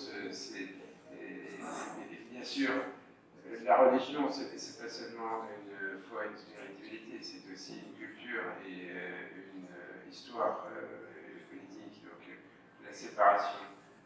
La Révolution française n'a jamais été anti-religieuse, au contraire, puisqu'elle a créé une nouvelle religion, la religion de l'être suprême. Donc elle essaie de remplacer le catholicisme par une autre religion. Et ceux qui sont devenus anti-religieux l'ont fait donc contre le message de la Révolution. Si bien qu'il s'agit d'évolutions historiques qui ne sont. Il faut toujours essayer de partager, de démarquer l'évolution historique qui obéit à beaucoup d'impératifs qui n'ont rien à voir avec la religion, avec le dogme. Le dogme, ça n'a rien à voir. On peut avoir donc, une religion qui peut, que ce soit le judaïsme, le christianisme ou l'islam, qui est respectueuse de tous les principes moraux, et ensuite des religieux qui font exactement le contraire. Des gens qui prétendent, bien sûr, agir au nom de la religion, et ça ne tente pas dans les trois grandes religions, y compris actuellement avec ce qui se passe à Gaza.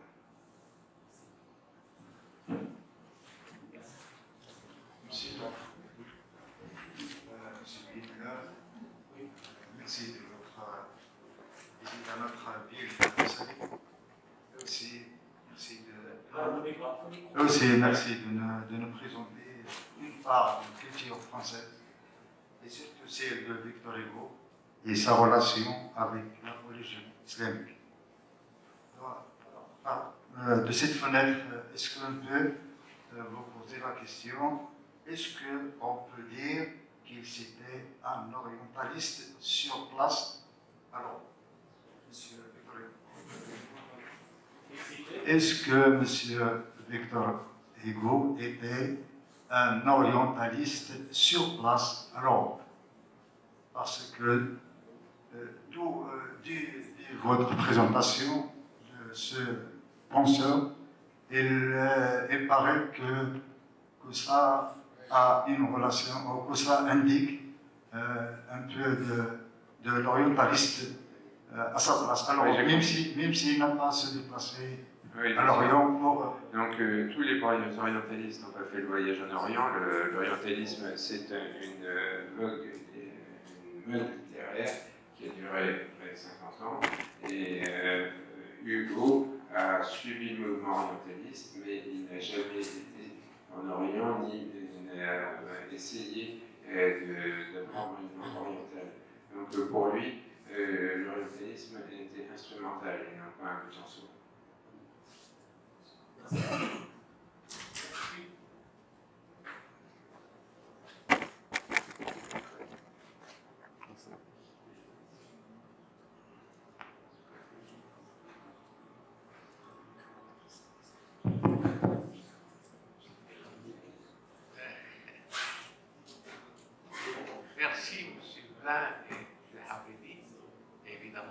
Fondation Abou Bakr Qadiri, on a un chantier, je dirais tout à fait nouveau par rapport aux précédentes réunions. Et la question que je voudrais poser de manière simple, parce que je ne veux pas m'étendre, c'est que on est aujourd'hui, au XXIe siècle, sur la question de l'universalisme. C'est-à-dire, qu'est-ce qui est universel dans un certain nombre de choses, comme les droits de l'homme, comme la morale, comme tout un ensemble de questions. Et quand vous évoquez la grande figure de Victor Hugo, et à côté de lui de nombreuses autres grandes figures comme Lamartine et Alexandre Dumas, etc., est-ce que ce n'est pas une manière de dire que, au fond, il n'y a pas une culture gréco-romaine? C'est-à-dire que l'Occident, ce n'est pas seulement la culture gréco-romaine, mais c'est aussi une culture qui emprunte à l'islam et à l'Orient, etc. Et ça permettrait peut-être, comme vous avez cité la question plusieurs fois, une réconciliation, une conciliation qui permettrait de rendre les choses beaucoup plus simples.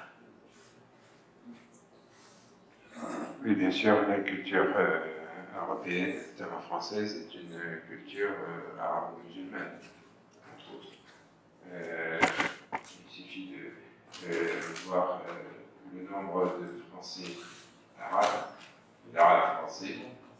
Bien sûr, ce sont des gens qui, actuellement, sont porteurs, développent une culture proprement française.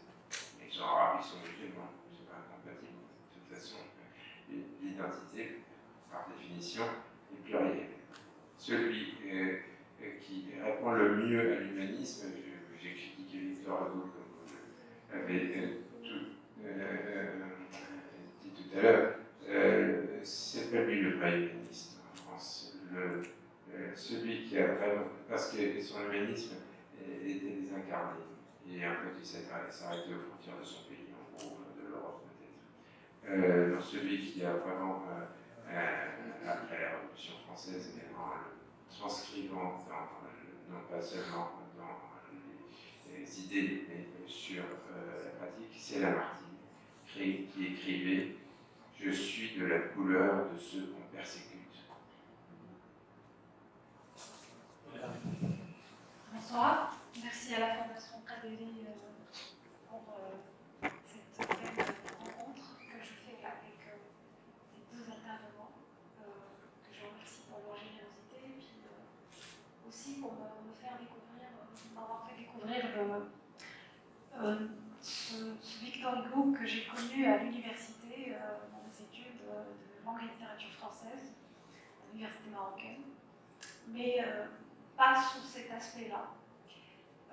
Aujourd'hui, je suis professeure de communication et de médiation des savoirs à l'ISIC, l'Institut supérieur de l'information et de la communication.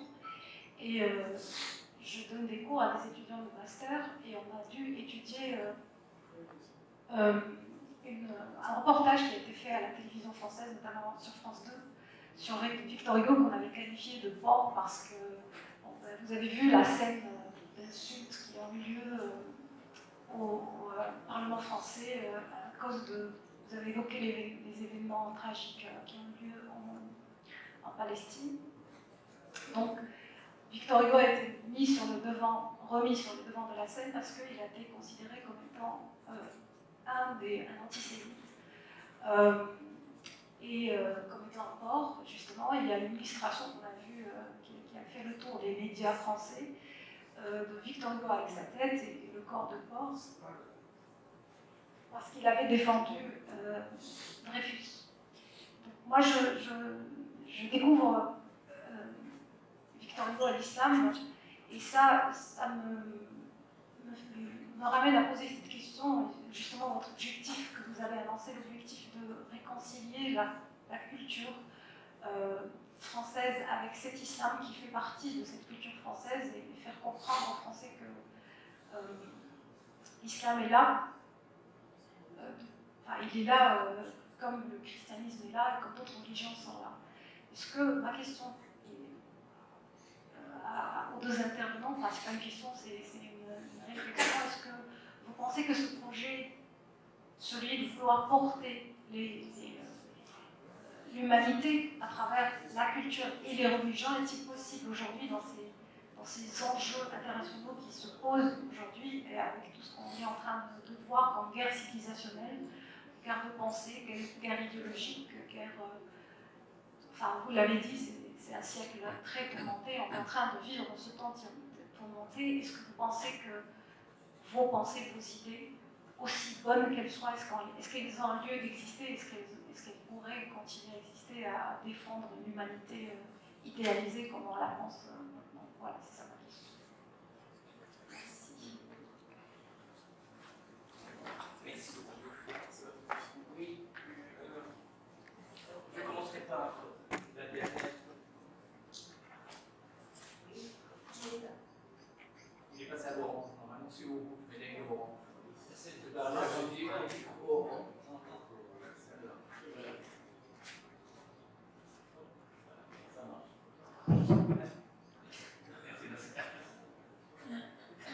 Lancinante des grandes questions. Vous voulez avoir mon avis? Je suis extrêmement pessimiste. Cela fait 42 ans que je suis parisien. Cela fait 42 ans que je suis en France. Cela fait... Oui, ça me rajeunit évidemment. Je vais vous dire, c'est que j'ai décidé de quitter la France. Non, pas. Moi, je suis très bien, j'ai ma carrière, j'ai mes enfants, j'ai une très belle famille. Mais la France est devenue irrespirable. Irrespirable à tout point de vue. Je dis bien à tout point de vue. Je suis au cœur d'une mêlée médiatique. J'entends ce que personne n'entend. J'entends des dires. J'ai eu récemment une discussion avec un haut dirigeant français, François Hollande. Et je ne suis pas certain. Alors, pour un peu sortir d'un discours comme ça brutal et cru, je reprendrai cette phrase du très très grand historien et politologue français, spécialiste de l'État-providence, professeur au Collège de France, qui a donc fait la chaire des sciences sociales au Collège de France. Rappelez-moi son nom. Rosanvallon. Pierre Rosanvallon a sorti il y a 2 ans un livre monumental, donc il y a 2 ans, qui retrace en fait l'histoire politique de la France de pratiquement la fin du siècle jusqu'en 2005. Il a cette phrase qui m'a totalement habité, qui m'habite jusqu'à aujourd'hui, parce qu'elle résume, quand les grands penseurs en une phrase, ils vont résumer toute l'histoire, il dit la France est en train de traverser un grand moment de crise. Oui. La France.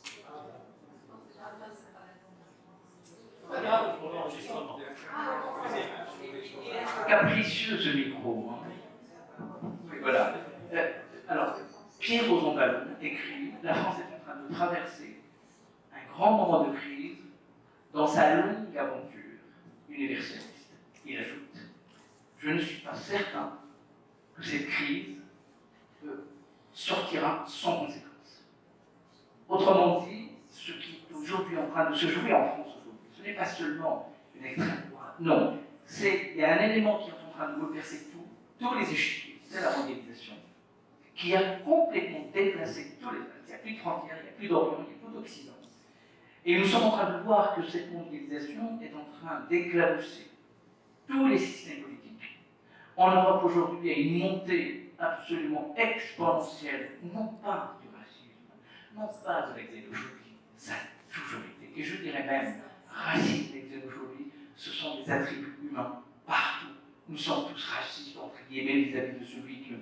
Partout. Là, ce qui est en train de se jouer en Europe, c'est l'existence même de l'Europe en tant qu'identité culturelle et en tant qu'une nation politique. Les élections européennes qu'on va connaître en juin seront un incroyable moment de, je dirais, de vérification sur y a-t-il une Europe ou pas. Et j'ajoute, nous sommes au cœur du média en France. Vous la vivez, vous, de façon un peu à distance, mais nous, on la vit en direct du matin au soir. Et surtout dans le monde médiatique, où j'ai un de mes collègues, ami Londat, qui a 32 ans de boîte, comme on dit, sur LCI, sur TF1, et il me dit récemment, alors lui, il est d'ailleurs, il est breton, etc. Il me dit ceci. Écoute, je t'assure, me dit-il, si vous n'avez pas encore mon pavillon à terminer le paiement parce qu'il est dans la loi, je démissionnerai, je partirai. 32 ans de LCI TF1. Vous avez toujours un livre français. Tellement il y a un étouffoir. On n'a jamais vécu, jamais de mémoire, on n'a jamais vécu cela. Il y a là un pessimisme ambiant. Il faut le dire. Moi, je n'ai pas besoin de m'arranger avec les mots. Je n'ai pas envie de me mentir à moi-même. Je dirais, j'ai cru à tout. J'étais au cœur des politiques, j'étais conseiller de Christian Taubira. J'étais très proche d'un certain nombre d'hommes politiques, etc. Je n'ai jamais vu cela. Je n'ai jamais entendu ce que je suis en train d'entendre aujourd'hui. Et il y a une violence aujourd'hui qui est en train de mettre à mal ce qu'on peut appeler l'idéal universaliste français. Cet idéal universaliste français aujourd'hui, c'est une gageure. Il ne faut pas avoir peur des mots. Je pense que lorsque Albert Camus disait « mal nommer les choses, c'est rajouter aux valeurs du monde », il faut nommer les choses. Et je n'ai pas envie de les nommer de façon, je dirais, édulcorée. Non, je n'ai pas envie de cela. Je n'ai pas envie de cela. Et tout ce que je suis en train de vous dire, je l'ai dit sur une chaîne publique, je l'ai dit même sur RFI il n'y a pas longtemps, et je ne suis pas le seul à le penser. Et comme le disait mon ami Ali Bouklouf, le philosophe, dit « ce n'est pas moi qui quitte la France, c'est la France qui m'a quitté ». Et je crois que la France est en train de nous quitter d'une certaine façon. Je le dis ça à regret devant lui, qui lui évidemment sait qu'il y a une part de vérité de ce que je dis, il y a peut-être un peu d'exagération. Mais peut-être, comme disait Bourdieu, ce que le monde social fait, le monde social peut défaire, je l'espère. Je veux rester éminemment, je dirais, optimiste par raison et non pas par passion. Je suis un peu, lorsque lui publie ce livre, imaginez une seule chose, c'est qu'on parle de la plus grande personnalité française à tous les niveaux. Aucun grand média n'en parle. Lui, quand il a voulu publier son livre, il l'a présenté à 61 éditeurs qui l'ont refusé. Là, pour en témoigner. Ça veut dire quoi, refuser de publier Victor Hugo? Ça veut dire quoi? Cela veut dire qu'il y a quelque chose qui va au-delà de ce qu'on pense. Et alors, François Mitterrand lui a posé la question en 1989, c'est-à-dire le moment où il a gagné le premier septennat. Il y avait un certain nombre de camarades, sur mon politique, la trahison, c'est un jeu, je dirais, pratiquement un jeu évident. On lui a dit, alors là, vos amis, vos camarades, vos copains que tu as mis partout, certains d'entre eux vous ont trahi. Pourquoi? Mais vous étiez naïfs. Et voilà que François Mitterrand leur dit, écoutez, à chaque fois que vous voyez quelqu'un qui vous trahit, dites-vous bien. Il a toujours été comme ça, sauf que vous ne savez pas. Et je pense que ce que nous sommes aujourd'hui, tout ce que nous vivons, ça a toujours été. Là, il y a quelque chose qui s'est dévoilé. Raza a totalement décolonisé aujourd'hui le monde et l'histoire. C'est-à-dire, on voit bien la violence voulue, pensée, réfléchie, théorique et politisée, on la voit aujourd'hui. On la voit, on la raconte pas. C'est pas une blague. Le monde est en train d'être totalement retourné. C'est le monde qui est retourné. Et tout à l'heure, quand Louis disait que en France, l'islam, c'est d'abord, je dirais, ce qu'on fonde l'Europe, c'est vrai. Tu as tout à fait raison. Mais j'ajoute, les musulmans sont aussi responsables de ce qui leur arrive. D'une certaine façon, on est responsable. Nous avons nos responsabilités dans ce monde. Nous sommes quand même tributaires de l'histoire. Et si, je terminerai là, pardonnez-moi de cette tirade, je dirais un peu qui vient de l'intérieur, comme disait Bernard Lavilliers, ce qui est en train de se passer sous nos yeux est absolument, je dirais, incroyablement complexe. Et c'est inédit dans l'histoire du XXIe siècle. C'est inédit. Nous vivons des moments qui ne sont pas seulement des moments passagers. Ce sont des moments qui structurent l'avenir de l'humanité. Parce que plus rien n'est à sa place. Et je termine, si j'ai décidé de partir non pas pour ne plus revenir, je reviendrai. J'ai des enfants, je suis depuis très très que grand-père, et je suis absolument ravi de cette nouveauté. Et donc, je suis en train d'écrire un livre qui s'appelle L'islam raconté à ma petite fille. J'ai envie de lui raconter quelque chose. C'est parce que, tout simplement, la coupe est pleine, et je pense qu'il va falloir repenser les relations autrement. Moi, je suis, mais alors là, j'étais ravi, je l'ai dit sur LCI, et on m'a allumé lorsque je l'ai dit. Vous prétendez que vous connaissez le Maroc, etc. Et bien, je suis ravi qu'enfin, on ait d'une certaine façon, et ça, on a discuté avec pas mal de journalistes, ils étaient d'accord avec moi en plus, mais ils ne peuvent pas le dire en public. Lorsque le roi Mohamed vous a dit maintenant, ça suffit, ou alors vous reconnaissez, ou on arrête les frais. C'est comme ça. Autrement dit, aujourd'hui, nous sommes dans une guerre de rapport de force. Vous ne pouvez pas accepter que l'autre vous traîne. Et quand le fameux rapport est sorti, quand le Maroc a espionné, moi je lui ai dit, il y a un ministre français qui m'attendait. Oui, j'assume que nous avons espionné. Il y a là où le problème. Ça fait 60 ans que vous espionnez l'humanité. Et au moment où il y a enfin une démocratisation des instruments d'espionnage, vous voulez nous enlever la possibilité d'utiliser la technologie qui nous permet aujourd'hui de savoir qui vous êtes. Où est le problème? Il ne faut pas dire qu'on ne l'a pas fait. Si c'était fait, je ne sais rien. Mais si les choses sont faites, moi je suis totalement heureux que maintenant tout le monde peut utiliser toutes les technologies. Et alors, où est le problème? What's wrong? Qu'est-ce qui est ajouté? Il faut aujourd'hui utiliser le langage de vérité avec tout le monde.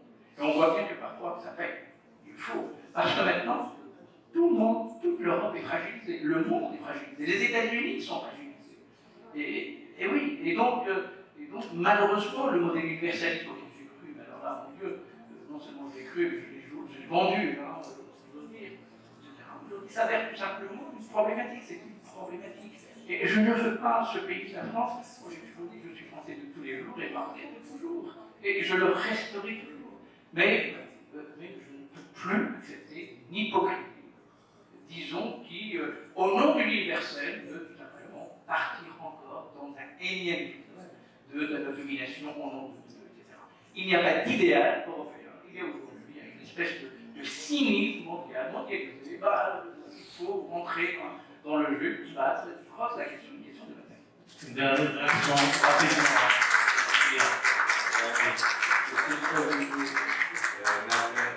Merci de m'avoir donné le micro pour une Je pourrais dernière. rajouter, avant, j'aimerais rajouter, donc, à ce qu'a dit notre ami de façon fort pertinente, je crois qu'il ne faut pas oublier que les évolutions culturelles sont lentes et la culture française existera toujours bien après nous. Donc actuellement on est au creux de la vague, je suppose, mais si on est dans le creux, ça veut dire qu'ensuite ça va remonter. Donc l'expérience que j'ai de l'exposé de mon livre dans les différentes institutions qui m'ont invité en France m'a rendu au contraire très optimiste parce que j'ai rencontré énormément de jeunes Français musulmans de diverses origines qui connaissaient mieux Victor Hugo que beaucoup de Français parce qu'ils croient encore à la culture avec un grand C, contrairement à beaucoup de Français qui ont abandonné ça pour les jeux vidéo. Et c'est eux qui ont l'avenir de la culture française entre leurs mains en France et à l'étranger. Et Dieu merci, la culture française n'est pas l'apanage des Français. C'est les francophones qui maintenant font vivre la culture française, c'est-à-dire vous. Donc là aussi, je pense qu'avec l'apport des francophones, notamment donc, des Marocains, à notre culture, on peut rester optimiste, même si le présent ne prête évidemment pas à la réjouissance. Si vous permettez, je vais juste revenir à la littérature, puisque je suis professeure de littérature également. Et je vous pose la question sur cette notion de complot dont vous avez parlé. Est-ce qu'elle a persisté jusqu'au début du XXe siècle?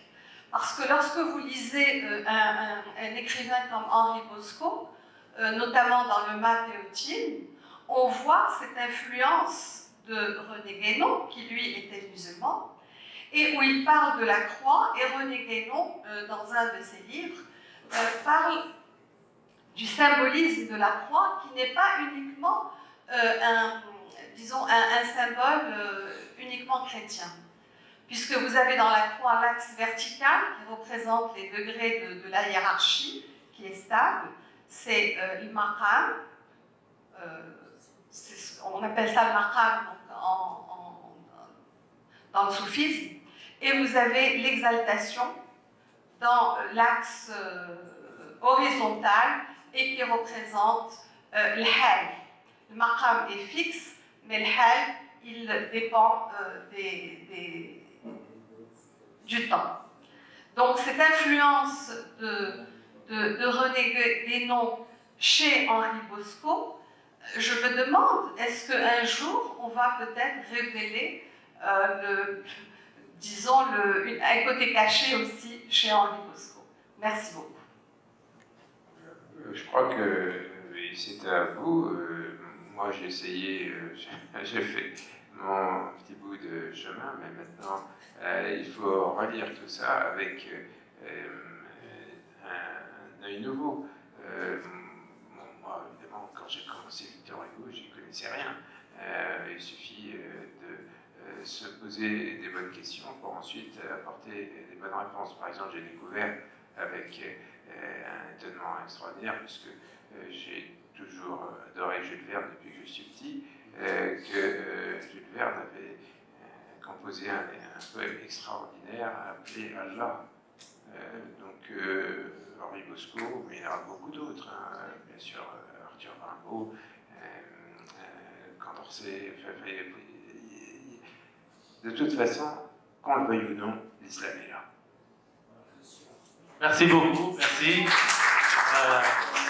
Un dernier mot, je vous donne rendez-vous le 5 octobre pour une soirée Palestine. Poésie, court-métrage et musique. Le 5 octobre. Je voudrais juste vous dire que la Palestine est... Oui, elle est avec nous, Madame la palestinienne. Donc, nous sommes honorés de sa présence.